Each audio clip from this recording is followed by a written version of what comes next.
Ayo gajilah. Anak-anak abang. Nama je. Tak apa-apa abang.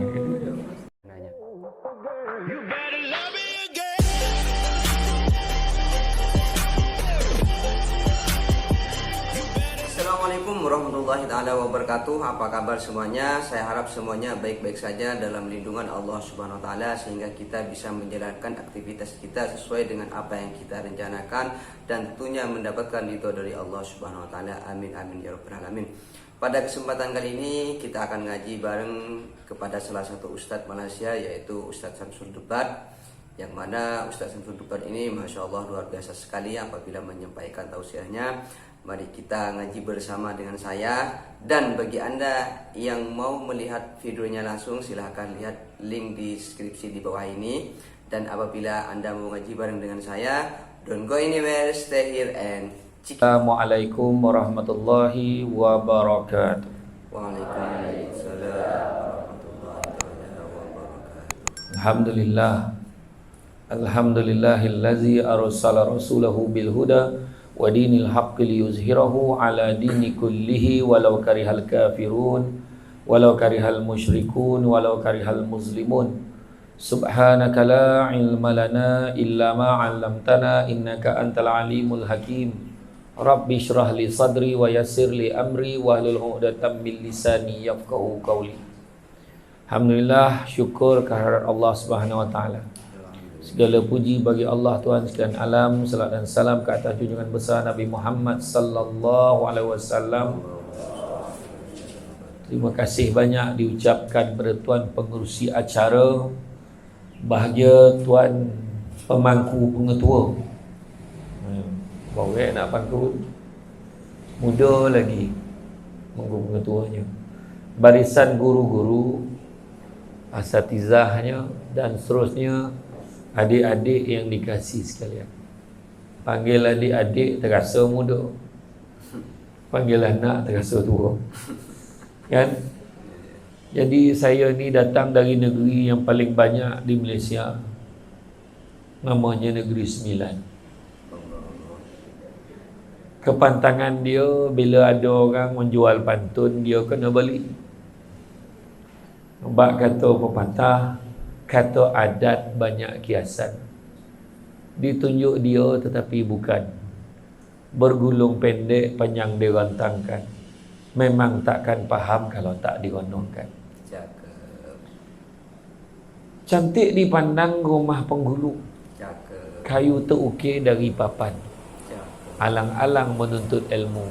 Sebutir pasir biarlah dijadikan intan. Makna apa yang adik-adik belajar setiap hari, walaupun sikit dikembangkan dan dibesar panjangkan, dilebar-lebarkan, disampai-sampaikan, insya Allah melekap dan merasap di dalam jiwa. Kalau tak faham logat ni sembilan, tolong angkat tangan. Mana yang susah-susahan? Ada orang negeri sembilan ni? Mana? Tolong angkat tangan. Alhamdulillah. Jadi ada wakil untuk translate. Kalau ada, tapi insya-Allah setakat ni saya guna bahasa yang senang faham. Kita diam tak diam, kita dah berada pada berapa Ramadan? 18, ya Allah. Ayat biasa ustazah sebut, sekejap masa berlalu. Ustazah sebut macam itulah. Tapi sebenarnya apa maksudnya? Kalau masa cepat berlalu ni sebenarnya apa maksudnya? Maksudnya nak mati. Tu sebenarnya. Nak mati dah tu kalau masa cepat berlalu. Makin dekat dengan kematian. Kita ni beza dengan umat Nabi Nuh. Umat Nabi Nuh Allah bagi umur sampai 950 tahun. Masya Allah. Panjang umurnya. Panjang banget ya. Agaknya kalau kita lah dapat 950 tahun. Ustazah berapa lama dah ngajar sini Ustazah? Baru 700 tahun. Lagi 300 tahun je lagi nak pencen. Ya Allah, lamanya. Tentulah. Kan? Tapi kita ni memang Nabi sayangkan kita. Nabi kenal umat dia. Nabi kata anak-anak Adam ni kalau diberikan 2 lembah emas, dia akan minta lembah yang ketiga, tak pernah cukup. Justru Nabi minta pada Allah, ya Allah, umat aku ni jangan kau bagi umur panjang-panjang. Jangan bagi umur panjang-panjang. Jadi kebiasaan menurut kajian, umur umat Islam, umur orang Malaysia ni kebanyakannya umur 60 tahun. Kalau 70 tahun bonus, 80 tahun ekstra, 90 tahun gegar baganza. Kalau umur dia 100 tahun, naiklah tunggu dekat simpang masuk Tafiz ni, manusia tertua kayak janda baik ni. Agaknya. Tapi umur kita tak panjang. Tu sebab tajuk pun lain macam. Andai ini Ramadan terakhirku, letak pula muka Samsul debat tepi tu, macam saja aja, macam tu lah kan. Andai ini Ramadan terakhirku, kita kena anggap inilah Ramadan terakhir. Tu sebabnya orang Arab baru ni saya balik daripada umrah, ramai sangat orang Arab. Orang Malaysia pun ramai. Saya pun tak tahu ni Mekah ke Malaysia. Ramai sangat orang Malaysia. Saya jadi susah tu bila orang Malaysia ramai. Jap ambil gambar. Jap ambil gambar. Jangan tawaf hanya ambil gambar. Allahu Akbar orang ni. Ada satu makcik tu, ambil gambar boleh ke ustaz? Bukan semalam dah ambil tu. Semalam baju lain. Nak ambil semua baju yang saya pakai. Allah. Kan? Jadi orang Arab ni kenapa ramai? Sebab dia orang excited. Sebab masa tu bulan Syakban. Orang Arab ni bila dia masuk aja Rejab, dia dah terbayang Ramadan. Ni jubah nak pakai tarawih nanti dah siap. Ni kopiah nak pakai untuk tarawih. Ni Quran nak tadarus bulan Ramadan nanti. Ni slipper nak pakai pergi ke surau, pergi ke masjid. Dia dah standby. Orang Arab masuk Rejab dah terbayang Ramadan. Kita di Malaysia belum Rejab dah terbayang Syawal, lagi jauh. Lagi jauh daripada orang Arab tu. Tu yang baju dah siap beli bulan 1 dah beli. Kan? Dah heboh, dah telefon, ustaz, bila boleh lepaskan anak saya balik ni? Nak beli baju raya ni. Takut tak sempat. Betul ustaz? Tak. Samsul debat pun tak beli baju baru. Sebab andai ini Ramadanku yang terakhir. Betul lah, kita kena bersedia, betul tak? Nabi kata apa? Orang yang paling cerdik adalah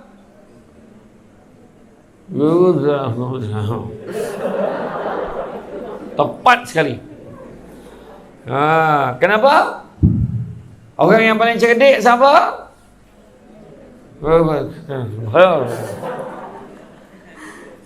Orang tertentu je faham. Orang lain pun puasa juga, tak ada macam tu bercakap.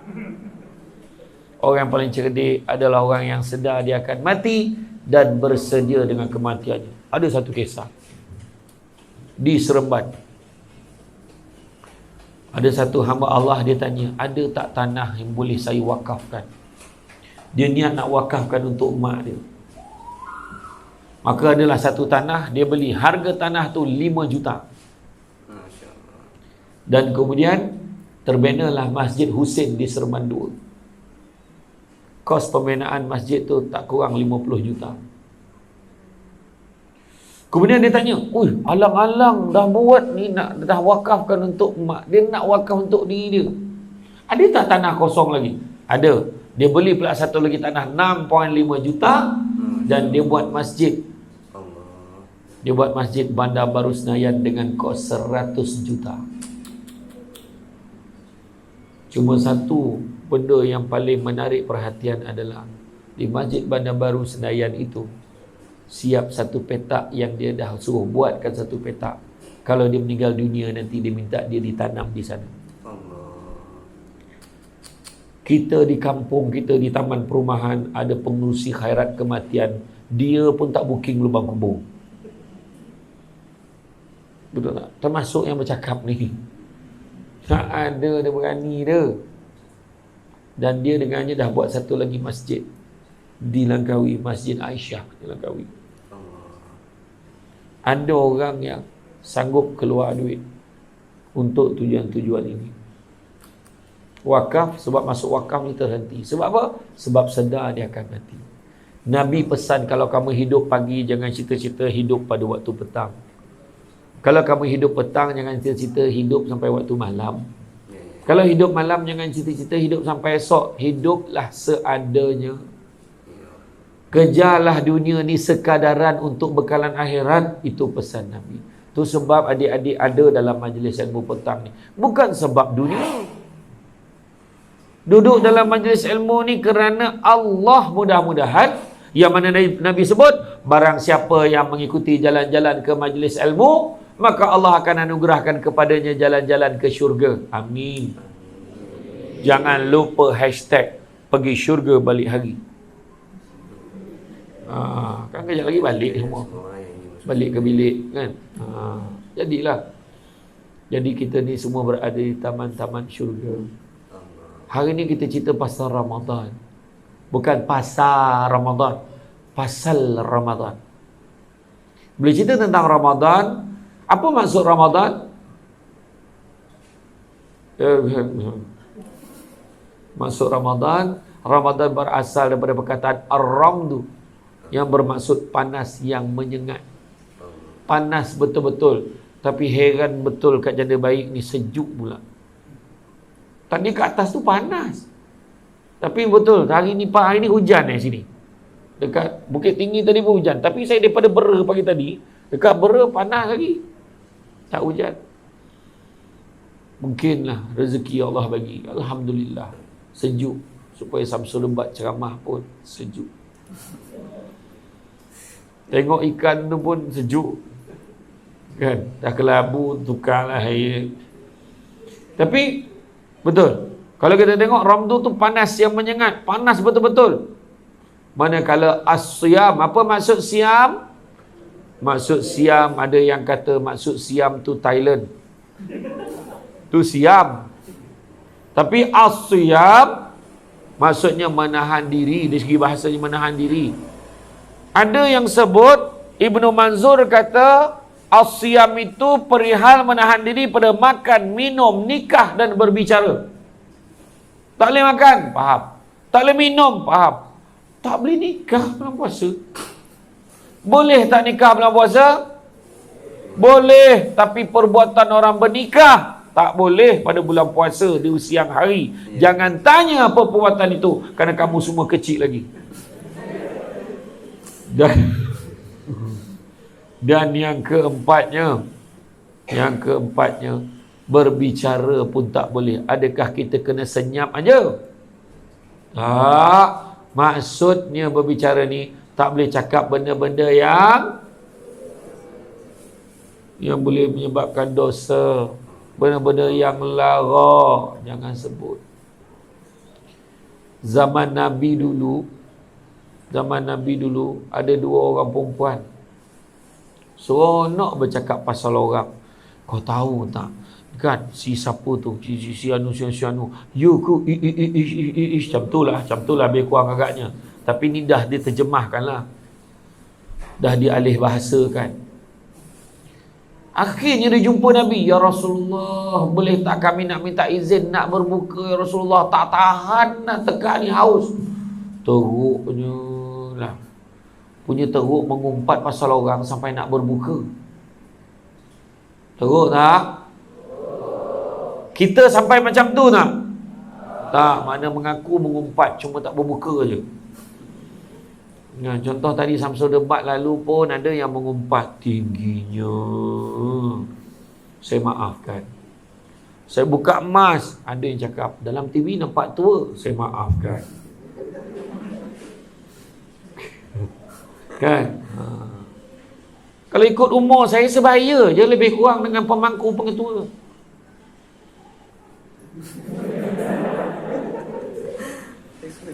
Kan?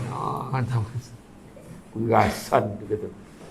Tapi maksud berpuasa ini adalah menahan diri pada makan, minum dan perkara-perkara yang membatalkan puasa daripada terbit fajar hingga terbenam matahari, kerana Allah Ta'ala pada bulan yang panas terik.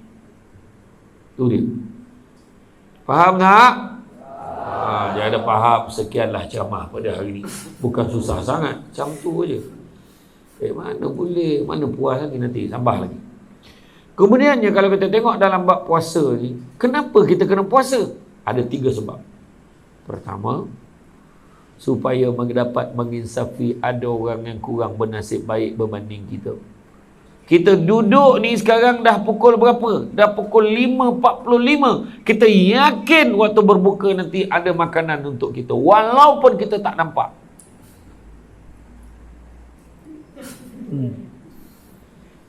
Makanan ada dekat sana makanan. Kita yakin makanan ada. InsyaAllah tu semua dunia tu Ustaz. Orang lelaki paling bahaya pukul 4, 4.30 lepas asar dia mesti terbayang. Malam ni lauk apa? Malam ni makan apa? Orang lelaki. Sedangkan Nabi lepas asar tu Nabi lagi kuat beribadah. Orang lelaki. Orang perempuan lain. Orang perempuan lepas sahur dia dah tanya dah malam ni nak buka apa. Tu sebab dia lagi dahsyat daripada lelaki. Sebab nak pula orang perempuan tu masak kan. Dia memang apa? Dia fikir macam tu. Saya menggayakan biar faham. Kalau tak gayakan nanti takut tak faham. Dan sebiji macam drama Suamiku Seorang Pendosa. Sayang tak dikenang. Saya tahu tajuk je. Saya tak tengok cerita. Tapi itu dia. Pertama, menginsafi nasib orang kurang nasib baik. Sebab bayangkan sahabat-sahabat kita, saudara-saudara kita di Rohingya. Dia telefon Mufti Arab Saudi beberapa tahun dulu. Dia tanya, "Ya Syekh, sah ke puasa kami dengan tahap kami tidak bersahur dan kami tidak berbuka?" Ya Allah. Maknanya puasa tak puasa sama. Dia memang tak ada makanan. Kita dengan mengukur kegedempolan beberapa orang pelajar ni, aku yakin makanan cukup kat sini. Oh, dia dah mula ukur dah, perut dah macam tak apa, rezeki makan aja. Janganlah tahan nafas, relax saja je. Samsul Debat pun makan banyak. Kan? Bila pergi kadang saya dah pesan dah dengan PA saya, cakap dengan suruh dengan masjid ni, jangan siapkan makanan, siapkan buah aja. Tapi bila sampai dekat masjid tu, hajat orang kampung Ustaz. Makanlah kepala kambing depan ni. Macam bercakap kambing kanlah. Aku mau makanlah tanpa belas kasihan. Ya. Itu yang pertama. Yang kedua, untuk mengawal hawa dan nafsu. Kawal hawa nafsu. Nafsu ni rupanya makhluk Allah. Nafsu makhluk Allah. Waktu Allah Ta'ala cipta nafsu, Allah Ta'ala tanya, kau siapa, aku siapa? Aku, kau. Sombong dia dengan Allah. Bila Allah Ta'ala letak dia kat tempat panas 100 tahun, keluarkan balik. Aku siapa, kau siapa? Aku, kau, dia kata. Bila Allah Ta'ala letak pula tempat sejuk. Tadi tempat panas, tempat sejuk. Letak tempat sejuk, tempat tak panas 100 tahun. Letak. Keluar balik. Aku siapa, kau siapa? Aku, kau. Letak tempat panas macam tu, letak tempat sejuk macam tu. Akhirnya Allah Ta'ala laparkan dia selama 100 tahun nafsu ni. Jangan tanya saya nafsu ni makan apa. Aku tak tahu. Tapi dalam kisah tu macam tu lah. Bila dah dilaparkan selama 100 tahun, bawa keluar Allah Ta'ala tanya, kau siapa, aku siapa? Sesungguhnya aku adalah nafsu dan kau adalah Tuhanku. Maknanya nafsu kalah dengan lapar. Tengok ayah kita, kalau bulan lain dia marah kita macam mana? Apa pasal lambat balik? Kau ingat rumah ni apa? Apa pasal? Apa pasal lambat? Oh, ayah kita. Tapi bulan puasa, bang, anak kita lambat bang. Biarlah. Lambat mana untuk balik? Kejap balik lah. Dia dah tak larat, nak mati sangat dah sini. Tu sebab kita tengok ada orang puasa macam puasa ayam mengeram telur. Pernah tengok ayam mengeram telur? Kau rapat dia jadi apa? Rapat marah. Nak marah aja. Ada orang bulan puasa macam tu. Ada yang puasa jenis kucing. Tidur. Angkat tudung saji. Ada orang tidur aja kerjanya bulan puasa. Lepas subuh, Assalamualaikum warahmatullahi, tidur sampai zuhur. Zuhur, bangun bang. Zuhur ni dah ambil wuduk, sembahyang zuhur, pemamai, bagi salam atas sejadah tertidur sampai asar. Asar bang, asar. Bangun sembahyang mamai, habis sembahyang asar, terus naik atas katil, sambung balik tidur. Abang dah nak berbuka lagi. Dia pun pergi dekat meja makan, pegang buah tamak.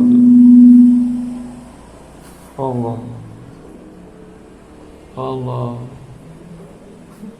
Isteri dia tanya, kenapa bang? Sekarang puasa tak rasa, tiba-tiba dah berbuka. Memanglah, dah kau tidur daripada pagi, memang tak terasa, hilang ingatan. Saya dulu masa di universiti, ada seorang sahabat saya, dia tidur 2 hari. 2 hari. Orang biasa bangun, pukul berapa dah? Dia tak. Weh, hari apa dah? Lain soalan. Hari apa tanya? Ya Allah.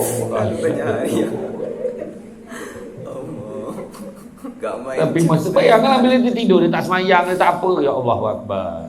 Tapi Alhamdulillah dia dah berubah sekarang. Baru-baru ni saya nampak status Facebook dia dah balik pada luar negara. Dia sambung sampai buat PhD. Jadi mujur dia berubah lah. Saya ingatkan kau makin tua makin bertambah hari dia tidur. Jadi Ashabul Kahfi. Dia dah tahun bila dah ni? Jangan sampai tanya tahun ni. Tapi itulah, yang bulan Ramadan ni, itu yang kedua lah, mengawal hawa dan nafsu. Dan yang ketiganya mengawal apa? Yang ketiganya tujuannya adalah untuk menyuburkan perasaan bermaaf-maafan, kejujuran dan bertolak ansur. Apakah kelebihan berpuasa? Pertama, dapat menguruskan badan. Bukan untuk cantik. Ada orang cakap kuruskan badan untuk cantik. Salah. Kalau muka memang tak boleh belah, sampai bila-bila pun tak boleh belah. Satu ayat dia. Tapi tujuan kurus ni, kena betulkan niat kita, kena berkurus. Sebab nak ringankan badan beribadah kepada Allah SWT. Jadi, sini kena buat weight challenge. Weight challenge buat. Ada buat? Patut kena buat weight challenge. Termasuk Ustazah sekali. Timbang pada 5 Ramadan. Timbang untuk daftarkan berat badan pada ketika itu. Kemudian kita akan timbang semula pada 25 Ramadan untuk tengok siapa paling banyak turun. Hadiah akan disediakan oleh saudara Ashraf Muslim. Bukan aku. Tetapi grand prize hadiahnya TV 40 inci akan ditimbang semula selepas 25 Syawal. Masa tu kau tengoklah jarum tu berpusing 2 kali. Berat, mengigil jarum tu. Dia kalau boleh bercakap lah jarum tu, kau tolong turun daripada penimbang sekarang. Dia katanya, dia tak tahan lah penimbang. Itu memang bagus, kuruskan badan. Yang kedua pertujuan, kawal hawa nafsu. Kemudian apakah yang baiknya? Dapat merehatkan organ penghadaman. Ini tidak. Bulan puasa orang kat luar sana, ramai yang balas dendam pada makanan. Siap kau ni. Balas dendam. Ni goreng, siap kau. Mutabak ni melampau betul. Dia marah mutabak. Akhirnya dia makan pada bulan Ramadan lebih dahsyat daripada bulan tak puasa. Roti john seorang sebatang. Mutabak Singapura seorang sekeping. La ilaha illallah. Yong Taufu seorang seperiuk. La ilaha illallah. Akhirnya dia tersanah. Kenyang sangat. Jangan jadi macam tu. Disebabkan kalaulah kita meletakkan ini Ramadan kita yang terakhir, sebab kita tak tahu kita mati bila, betul tak? Ada satu hamba Allah ni di Singapura, umur 22 tahun, dia balik daripada kerja, mak dia tegur dia, macam mana kerja tadi, penat, jom makan, nanti dulu mak nak rehat sekejap. Dia masuk dalam bilik, tengok tak keluar-keluar, mak dia pergi tengok, dah meninggal dunia. Tak ada sebab apa pun. Bayangkan. Kita pun tak tahu kita ni ada yang meninggal dunia. Tiba-tiba besok ada seorang dah tak bangun lagi. Saya doakan depan saya ni semua panjang umur, saya doakan. Mana tahu kan? Takut nampak. Tiba seorang tak bangun lagi. Mulalah keluar gosip. Patutlah semalam dia tak gelak sana. Nak mati rupanya. Ada keluar cerita tu. Mulalah keluar teori macam tu.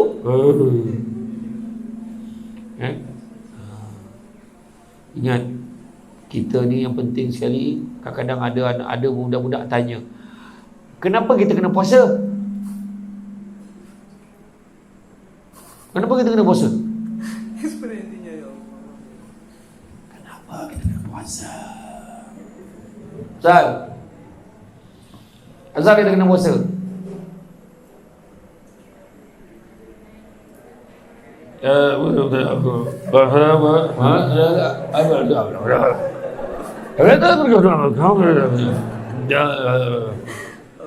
Kau kan cakap bahasa yang memang budak-budak tahfiz je faham. Kenapa kita kena puasa? Kadang-kadang tanya kat mak, kenapa kita kena puasa? Orang lain puasa, kau puasa je lah. Dan mak jawab macam tu. Kenapa kita kena puasa, mak? Kau di Islam ke tidak? Yang mak pula tanya di Islam ke tidak. Mak dia tak tahu di Islam ke tidak. Pelik betul kadang orang tua-tua ni lah. Kenapa kita kena puasa, mak? Kita kena puasa sebab Allah suruh. Macam tu. Betul. Ingat berakhir ke soalan tu? Tak berakhir. Bila? Anak tu tanya. Dah lama dah. Tak percaya cuba tengok dalam Quran surah Al-Baqarah ayat 183. Baca sikit.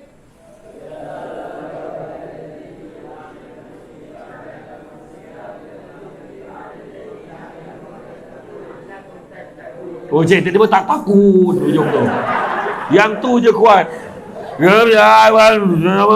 Tak takut ni seorang tu. Betul lah tu. Ya ayyuhallazina amanu. Wahai orang-orang beriman. Dia tak cakap wahai orang janda baik. Dia tak cakap wahai orang Malaysia. Dia tak cakap orang Islam pun tak cakap. Dia kata wahai orang-orang beriman. Kutiba alaikumusiyam, diwajibkan ke atas kamu berpuasa. Kama kutiba alal ladzina min qablikum, seperti mana orang-orang sebelum kamu. Maknanya orang beriman kena puasa. Geng-geng GPH confirm tak beriman. Geng plastik hitam. Ya ye. Ya ye. Confirm tak punya. Sebab dia saja-saja tak puasa. La'allakum tattaqun. Mudah-mudahan kamu bertakwa. Maknanya tak confirm lagi semua dapat takwa. Tapi takwa tu ada. Terserahlah usaha kita untuk mendapatkannya. Kata Sayyidina Ali, latihan takwa tu ada 4. Adik-adik kejarlah. Yang pertama, khauf Rabbul Jalil. Takut pada Allah. Takut. Kadang-kadang biasa penceramah kalau duduk depan ni dari segi adabnya, semua orang kena bawa keluar air minuman letak depan ni. Kalau boleh letak fresh orange atau air kelapa, siap payung dan straw bengkok. Tapi kenapa kita tak buat? Kerana takut ke Allah. Dia puasa lah tu. Kalau dia tak puasa pun tak teramak dia berhidangan. Ataupun pemangku pengetua. Siapa nama Ustaz? Abdul Hadi. Atau Ustaz Abdul Hadi ni cakap, tak apa Ustaz, Ustaz minum je, kami cover. Waktu Ustaz minum tu, kami pauskan live tu sekejap. InsyaAllah tak ada siapa tahu. Buat tak? Tak buat. Takut kena kecam. Bukan itu je. Allah tahu. Kita sorok macam mana pun Allah tahu, betul tak? Kata Syekh Ibrahim Adham, dia kata kalau nak buat maksiat, jawab 5 soalan ni dulu. Boleh nak buat maksiat, tapi jawab 5 soalan tu. Pertama, cari tempat yang mana Allah Ta'ala tak nampak kau. Mana datang semua Allah Ta'ala nampak. Yang kedua, jangan makan rezeki Allah bagi, makan rezeki lain. Mana datang semua Allah bagi. Yang ketiga, jangan duduk atas muka bumi Allah, cari muka bumi lain. Ada satu tanah berbuka kat jana baik. Itu pun Allah Ta'ala punya. Yang keempat, waktu malaikat maut datang nak cabut nyawa kamu minta tangguh. Besok je lah datang. Tak boleh. Dan yang kelima, waktu nak masuk dalam neraka, kamu minta tangguh kerana kamu nak ibadah dulu, kemudian baru tentukan kamu masuk syurga ke masuk neraka. Pun tak boleh. Akhirnya jangankan 5, satu soalan pun tak boleh jawab. Jadi kita takut pada Allah. Jangan kita mengumpat. Jangan bercerita buruk pasal orang. Macam tadi lah yang kisah zaman Nabi, ada 2 perempuan berbual sampai nak berbuka tadi. Nabi kata kau tak payah minta izin kerana sesungguhnya kau dah berbuka dah pun. Tak cari cuba kau luahkan apa yang ada dalam mulut kau. Dia luahkan, terkeluar rasa ketul daging busuk saudaranya yang diumpatnya tadi. Itu dia. Takut pada Allah. Tak ada dia terlibat dengan benda-benda yang tak baik. Dia takut dengan Allah, dia jaga solat. Dia takut dengan Allah, dia beribadah. Macam tu. Itu pertama. Kedua, a'malu bitanzil, beramal dengan apa yang diturunkan oleh Allah. Ada orang kat luar sana, dia kata, aku memang tak biasa sahur, tapi aku okey je puasa. Jenis aku memang tak bersahur. Jenis? Kau jenis apa? Mamalia? Herbivore, carnivore, omnivore? Ataupun walam? Mana satu? Itulah maksudnya. Kan? Sebenarnya bukan isu kita okey tak okey. Saya memang tak biasa sahur, tapi saya okey. Bukan masalah okey tak okey, masalahnya Nabi suruh. Makanlah sahur, semuanya makan sahur itu ada keberkatannya. Mana lagi banyak kita makan, lagi banyak berkat. Jangan kesian. Makan betul-betul. Waktu sahur, masalahnya Ustaz, waktu sahur ni makan muka masing-masing macam nak kena tinju. Ada ayah kita kat rumah.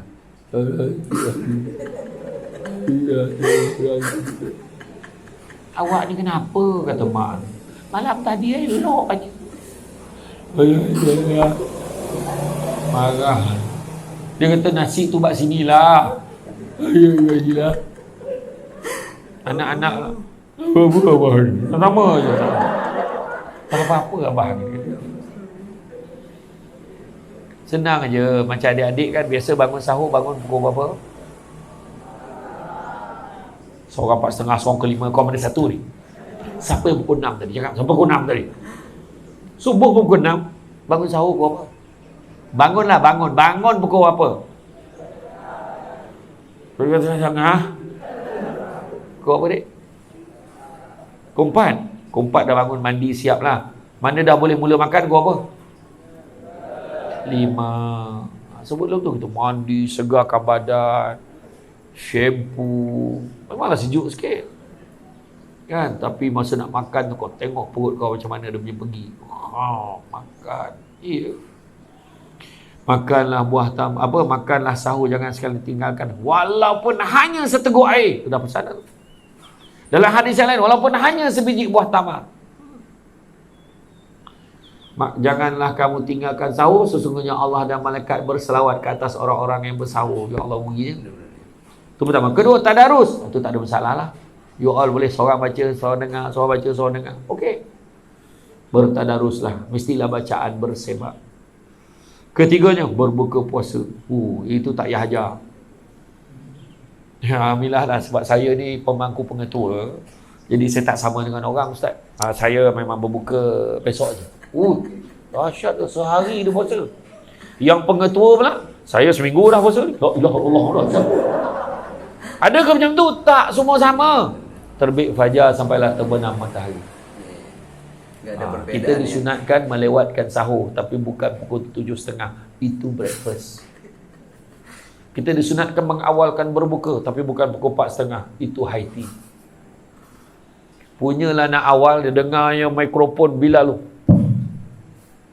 pegang pertama. Standby nak buka. Tunggu azan. Dia yang pertama berbuka puasa di janda bayi. Alhamdulillah, kita paling awal, afdal. Rupanya test 1 2 3, test 1 2 3. Dah termakan pula. Jangan macam itu ya. Jangan. Sabar sikit. Allahu Akbar, Allahu Akbar. Makan. Bismillahirrahmanirrahim. Malakasubna bika amanna wa ala sika aftarna bi rahmatika wa rahmin. Walhamdulillah bil alamin. Makan buah tamar, minum air masak. Lepas itu salat dulu. Tapi kat sini makan dulu habis. Makan betul-betul Makan dulu. Makan yang ringan dulu. Ringan dulu solat kan. Nabi pesan, jangan sekali-kali kalian mengutamakan solat daripada makan pada waktu berbuka. Makan dulu. Saya pun macam tu. Tapi kalau makan buah tamar, minum air masak, kita solat, tak khusyuk, lagi baik makan. Allahu Akbar. Terdengar kat apa ni, kalau kat rumah lah, kat sini okey, semua macam tu.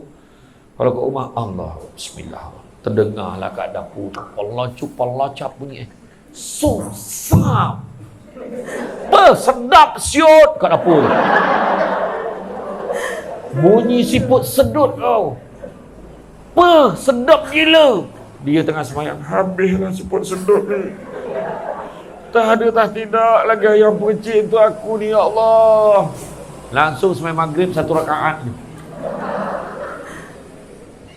Macam tu baiklah pergi makan. Makanlah dulu. Pesanlah kan. Kemudian apa lagi? Kemudian kita bangunkan malam dengan tarawih. Sini tak apalah. Sini buat berapa? 20 Mana baik? 8 ke 20? Di Negeri Sembilan ada 10 tau. 8, 10, 20. Mana elok? 8 ke 10 ke 20? Yang paling baik adalah buat. Kadang cakap sampai 29 Ramadan nak fikir 8 ke 20? 8 ke 20? Sudah memang tak buat. Yang penting buat. Dekat kampung-kampung tu kadang dia tengok je imam tu siapa. Nanti saya ingat saya nak pinjam imam seorang. Nanti tolong hantar imam dekat kampung saya satu. Hantar imam seorang untuk tarawih kat kampung saya. Saya tak tahu saya ada bawa. Nanti hantar seorang. Sekali tu saya bawa ada seorang tu, di masa tu dia form 4. Saya bawa. Pertama kali orang kampung komplain, pendek sangat baca. La ilaha illallah, first time. Mengeletek-ngeletek nyawa dak sadap baca budak tu. Sadap tu budak tu baca. Tapi tahun ni saya tanya, rupanya budak tu dah sambung belajar di Madinah. Ustaz sempat panggil dia. Jadi adik-adik pun boleh macam tu. Jangan takut. Ada rasa nervous tak nak jadi imam kat depan? Ada tak? Betul, kat luar sana ada. Dia punya nervous. Saya semain tarawih. Terus witir je. Tiba-tiba dah witir. As-salatul witri assalamualaikum. Witir. Dah witir dah. Banyak. Betul. Dia kadang-kadang adik-adik muda ni fresh sikit. Allahu Akbar. Ni orang perempuan kat balik tabir. Bismillahirrahmanirrahim. Alhamdulillahi Rabbil Alamin. Ar-Rahmanir-Rahim. Maliki Yawmiddin. Iyyaka na'budu wa iyyaka nasta'in. Kat belakang tu. Tapi kalau dapat imam tu, Allahu Akbar. Orang perempuan kat belakang tu, habislah kita. Tak apalah. Sembahyang tarawih ni tak ada nak laju-laju pun. Kadang-kadang orang kampung ni, ada setengah tempat tu dia nak, kalau imamnya Allahu Akbar, Bismillahirrahmanirrahim, Alhamdulillahirabbil alamin, Ar-Rahmanirrahim, Maliki Yaumiddin, Iyyaka na'budu wa iyyaka nasta'in, ihdinas siratal mustaqim, siratal ladzina an'amta 'alaihim, ghairil maghdubi 'alaihim waladdallin. Senyum makmum. Amin. Bismillahirrahmanirrahim. Alif lam mim. Allahu akbar. Power shot. Inilah imam yang kita cari-cari selama ni. Weh, payah tu. Dia nak cepat, tak payah nak kejar-kejar sangat. Ya. Tapi adik-adik ada advantage. Sebab adik-adik hafal Quran. Hafal Quran jadi boleh dengar pembacaan dia tu. Kan? Baguslah. Bertuah. Saya ni baru tergigih nak ngapal lah. Andai dapat ku kembalikan masa lalu. Si ayat kan. Ayat drama sangat. Macam tu lah. Kan? Tak adalah. Saya pernah agak berlakon 2-3 drama. Tapi watak tak penting pun. Dalam 2 baris dia skrip saya. Malahan dalam Munafik 2 pun saya ditawarkan. Tapi saya tolak. Sebab watak tak sesuai. Tengok tak Munafik 2? Saya tolak. Watak saya sepatutnya dalam tu yang watak hantu celah buluh.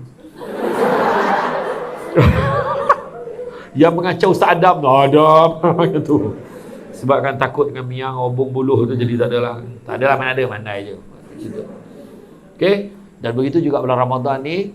Amal lebih tanzil apa dia? Malam Al-Qadar. Kejar elok-elok. Jangan lupa doa. Allahumma innaka afu karim tuhibbul afwa fa'fu anna. Minta ampun dengan Allah banyak-banyak. Melainkan kita yakin. Alhamdulillah Ustaz. Alhamdulillah. Saya cek dah. Daripada bulan 1 sampai ni. Belum ada dosa lagi dia. Tolong angkat tangan. Cuba berani kat tangan dia tak ada dosa. Angkat tangan pun berdosa. Yang ketiga, qanaah. Berpada dengan yang sedikit, jangan membazir. Bulan Ramadan ni jangan membazir. Kalau ambil makanan, jangan ambil banyak-banyak. Takut tak ambil. Ambil sikit, tak cukup, ambil lagi. Tak apa. Benar-benar. Tapi kalau tak ambil lagi, kalau nak ambil lagi dah habis. Tak apa. Yang penting cukup. Kalau kau makan banyak sangat, takut waktu kau rukuk, Allahu Akbar. Tak keluar balik yang kau makan tadi. Tahu? Jaga-jaga. Dan kemudiannya, yang paling penting sekali dalam bab qanaah ni adalah sebab dekat luar sana saya nak tegur beritahu. Sebab apa adik-adik tengok banyak sangat pembaziran berlaku kat luar sana. Terutama di bazar Ramadan dan juga di mana tau? Buffet Ramadan. Kadang-kadang satu kepala. Siapa pernah pergi buffet Ramadan? Satu kepala berapa ringgit? Ada yang 100 lebih tau. 125 ringgit satu kepala. Tu belum kira kepala lutut lagi. Tu berkepala ke atas ni. Tak bayangan 120 ringgit makan apa? Ada satu hotel tu. Kami menghidangkan hidangan 7 buah negara. 33 jenis air dihidangkan. La ilaha illallah. 33 jenis air. Kalau kau minum sambil zikir pun, kau keluar pada hotel tu, kau lupa nama kau bin siapa. Punya banyaknya air. Ya Allah. Dosa. Malahan ada orang beli kat bazar Ramadan, beli banyak-banyak, tak habis, betul tak? Menurut kajian yang dibuat sebelum PKP dulu, setiap hari pada bulan Ramadan, rakyat Malaysia membuang 17,800 tan makanan setiap hari. 17,800 tan makanan setiap hari. Menurut kajian daripada Perbadanan Pengurusan Sisa Pekerjaan. Dan sepanjang bulan Ramadan sebanyak 270,000 tan makanan yang dibuang itu. 270,000 tan makanan yang dibuang itu adalah makanan yang belum diusik. Itulah dahsyatnya Malaysia. Sedangkan kalau hantar ke Mahat Hafiz ni pun bagus. Semua tengah mengangur. Betul tak? Bagi dekat rumah anak-anak yatim, bagi dekat rumah orang yang memerlukan banyak. Tapi itulah perangai orang Malaysia. Jadi jangan membazir, jangan masuk dalam statistik tu. Dan begitu juga yang keempat, persediaan untuk hari kebangkitan. Itulah takwa yang kita nak cerita hari ini. Maknanya bersedia untuk hari kebangkitan. Kita ni hidup dunia ni sementara. Dunia ini sementara, apatah lagi yang ada di dalam dunia. Dunia bukan tempat tinggal, tapi dunia tempat meninggal. Dia ibarat RNR. Tengok tak RNR Genting Sempah? Mana pernah orang pergi R&R, cantiklah tempatnya, aku ingat aku nak buat rumah lah kat sini. Mana ada. Semua orang akan lepaskan hajat, lepas tu terus gerak. Tu dia. Jadi, persediaan untuk hari kebangkitan. Saya nak pesan kepada semua, jangan lupa kejar malam Al-Qadar. Lailatul Qadri khairum min alfi syahr. Malam Al-Qadar lebih baik pada 1000 bulan. 1000 bulan bersamaan dengan berapa tahun? 83.333 tahun. Kalau satu malam boleh cover 83 tahun, why not? Kejarlah. Rugi kita kalau kita tak rebut peluang. Ya. Jadi adik-adik yang dikasihi, guru-guru, ustaz, ustazah, sebagai kesimpulan, ada 3 binatang kalau kita tengok binatang yang berpuasa. Pertama, ulat dalam kepompong. Dia berpuasa seminggu, 2 minggu dia berpuasa, akhirnya keluar jadi rama-rama yang cantik. Ayam mengeram telur, seminggu tak makan, tak minum. Dia kawal telur tu, akhirnya telur tu menetas keluar anak ayam yang comel-comel. Dan satu lagi ular sawa yang bersalin kulit. Ular sawa bersalin kulit, Allahu Akbar. Dia tak makan, tak minum. Menurut kitab National Geographic Explorer. Dari macam kitab ni. Channel, bukan kitab. TV. Dia tak makan, tak minum. Ular sawa bila bersalin kulit antara 8 ke 12 bulan. Maknanya hampir setahun. Boleh bayang tak dia punya Allah Malaka Sumna dia macam mana? Tu sebab lembu seekor dia boleh telan tu. Nampak tak? Jadi, tapi apa yang berlaku? Kulit dia, sisik dia berkilat cantik. Nak beritahu, binatang-binatang yang saya sebut tadi, bila berpuasa menjadikan dia lebih baik. Dan kita sebagai manusia sepatutnya jadi manusia yang lebih baik dengan Ramadan. Ya, dengan Ramadan kita menjadi manusia yang lebih baik. Jadi itu saja daripada saya. Saya ucap terima kasih banyak sudi mengundang saya lagi kali, ajak saya lepas raya supaya kita boleh makan. Kan? Apalah, nanti kita buatlah. Berapa ramai student sini? 100 berapa? 106? Oh iya ke? InsyaAllah nanti kita jumpa lagi ya, insyaAllah Jadi saya seronok datang sini, sejuk tengok. Alhamdulillah. Mudah-mudahan adalah kita susun program tu. Saya cubalah bawa sahabat saya seorang lagi. Bawa 2 Syamsul Debat dan Syamsul Rau-Rau. Biar dia atas pentas ni kami berdua dengan dia. Nanti kita cubalah susun. Jadi itu saja daripada saya. Sepandai-pandai tupai melompat, akhirnya jatuh ke tanah jua. Walaupun ceramah sudah tamat, mudah-mudahan meresap ke dalam jiwa. Budak-budak membawa galah nak menjolok buah berangan. Kalau ada silap dan salah, dikata tidak, dicaci jangan. Tenang-tenang air di laut, sampan kelok mudik ke Tanjung. Hati terkenang, mulut menyebut, jasa baik orang sini menjemput rasa nak. Alhamdulillahirrabbilalamin. Masya Allah, itulah tadi tausiah yang sudah disampaikan langsung oleh Ustaz Syamsul Debat. Semoga apa-apa yang telah beliau sampaikan kepada kita semua menjadikan kehidupan kita ke depannya lebih baik lagi. Dan tentunya sebab apa yang beliau sampaikan, kita semua mendapatkan ridha dari Allah Subhanahu wa taala, sehingga kita semua menjadi hamba yang dicintai oleh Allah Subhanahu wa taala. Amin amin ya rabbal alamin. Akhirnya dari kami mohon maaf apabila ada kesalahan. Ihdinas siratal mustaqim. Assalamualaikum warahmatullahi taala wabarakatuh.